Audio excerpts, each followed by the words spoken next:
Ready? Start. So there are three charges. First is a neutral, second is a positive, third is a negative. Neutral is chargeless and positive is proton, means positive charge, and negative means electron, that is called as negative charge. तर याला आपण denote असा करत असतो, पुढे जो positive असतो त्याला डिनोट करतो आणि जो निगेटिव्ह असतो त्याला डिनोट करतो डॉट. दॅट इज मीन्स याला म्हणतात होल.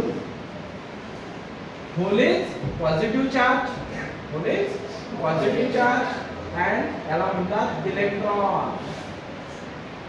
म्हणजे dot is which charge, negative charge. मग तीन गोष्टी लक्षात ठेवा की कोणत्या कोणत्या आहे. न्यूट्रल म्हणजे चार्जलेस, निगेटिव्ह म्हणजे इलेक्ट्रॉन, पॉझिटिव्ह म्हणजे प्रोटॉन. कळलं? आता यामध्ये बघायचं आपल्याला तीन आहे. See the board. First is a germanium, second is a silicon, third is a aluminium, and fourth is a phosphorus. Fourth is a phosphorus.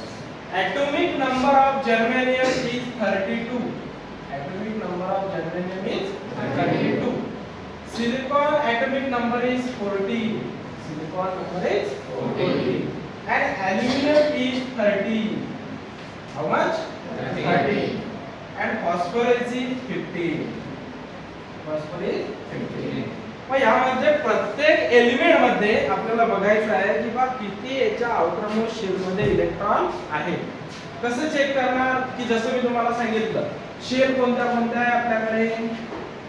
Shell कोणत्या कोणत्या आहेत. शेल एक आहे के शेल आहे, पुढे एल शेल आहे, पुढे एस शेल आहे, पुढे एच. प्रत्येकाची इलेक्ट्रॉनची वॅकन्सी कितीची आहे. याची किती आहे 2 ची, याची 8 ची, याची 18 ची, याची 30. मग आता पहिला घेऊ आपण. पहिल्याचं नाव आहे सीधा बोर्ड. पहिल्याचं नाव आहे जर्मेनियम. सपोज मी घेतला जर्मेनियम. जर्मेनियमचा ॲटॉमिक नंबर किती आहे. 32. किती आहे 32. मग यामधले मी पहिले दोन घेतले. पूर्ण फुलफिल आहे काय, म्हणजे के शेल जे आहे ते पूर्ण फुलफिल आहे काय. जसं की बघा क्लासची वॅकन्सी 50 आहे, यामध्ये पूर्ण 50 बसले म्हणजे फुलफिल आहे की नाही. समजा यात 25 बसले म्हणजे 25 ची वॅकन्सी अजून क्रिएटेड आहे. ओके. 51 बसले म्हणजे एक का बसला, एक्स्ट्रा बसला. मग हा के शेल कशी झाली, फुलफिल झाली. पुढे किती आहे 8. हे पण कसे आहे फुलफिल आहे. पुढे किती आहे 18. हे पण कसे आहे फुलफिल आहे. मग आता याची ऍडिशन करा. 8 आणि 2 10, 10 आणि 18 28. किती झाले 28. राहिले किती 4. हे 4 जे आहे हे फुलफिल आहे ना, कारण याची वॅकन्सी कितीची आहे. हे किती आहे 4. हे जे 4 आहे या 4लाच म्हणत असतात outer most shell electron. Outer shell electron. मग याच्या आउटर मोस्ट शेल मध्ये 4 इलेक्ट्रॉन असतात, म्हणूनच याला म्हटलेलं आहे गुड कंडक्टर. हा इलेक्ट्रिसिटी कशी जनरेट करते, गुड करते. मग आता दुसरं एक्झाम्पल घ्या. जसं की आपण घेतलं दुसरं घ्या. Suppose silicon. दुसरं काय आपल्याकडे सिलिकॉन. सिलिकॉनचा ॲटॉमिक नंबर किती आहे 40. टाका. पहिले काय आहे 2 पूर्ण फुलफिल आहे. पुढे घ्या 8 पूर्ण फुलफिल आहे. पुढे 8 आणि 2 किती झाले, राहिले किती पूर्ण फुलफिल आहे का, म्हणून ते काय झाले आउटर मोस्ट शेल इलेक्ट्रॉन. हे 4 काय झाले आउटर मोस्ट शेल इलेक्ट्रॉन.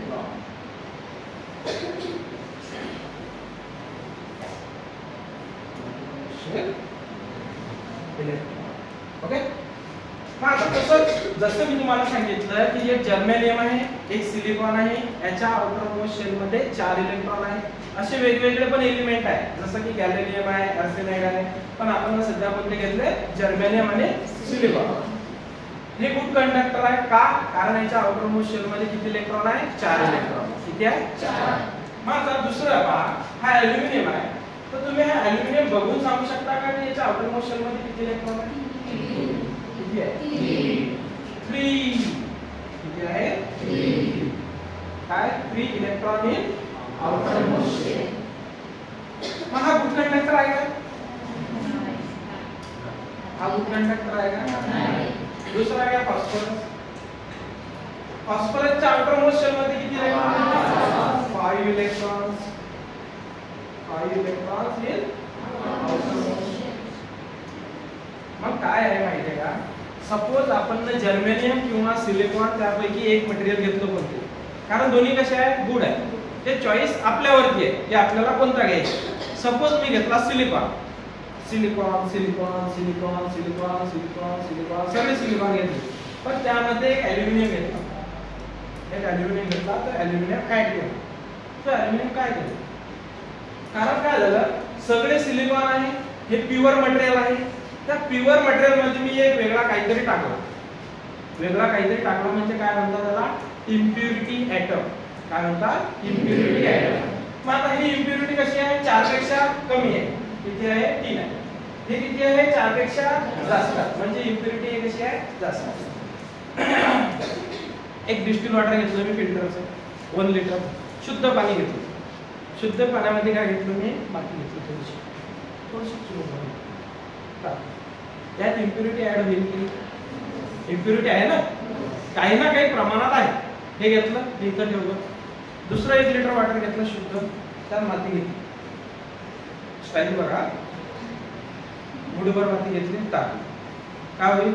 यात पण इम्प्युरिटी, फक्त प्रमाण एकच आहे की यामध्ये इम्प्युरिटीचं प्रमाण कमी आहे, यामध्ये इम्प्युरिटीचं प्रमाण जास्त आहे. त्याच्यासाठी याच्यामध्ये 2 प्रकार पडलेले आहेत. मग त्यामध्ये आपल्याला 3 प्रकार शिकायचे आहे. एक नाव आहे इंट्रिन्सिक सेमीकंडक्टर आणि दुसरं नाव आहे extrinsic semiconductor. Intrinsic semiconductor is known as pure semiconductor. Extrinsic semiconductor is known as impure semiconductor. जसं की मी त्याच्यामध्ये काही ना काही टाकलं. तर एक्सट्रिन्सिक सेमीकंडक्टर मध्ये पण 2 प्रकार पडतात. ओके, समजलं? राईट.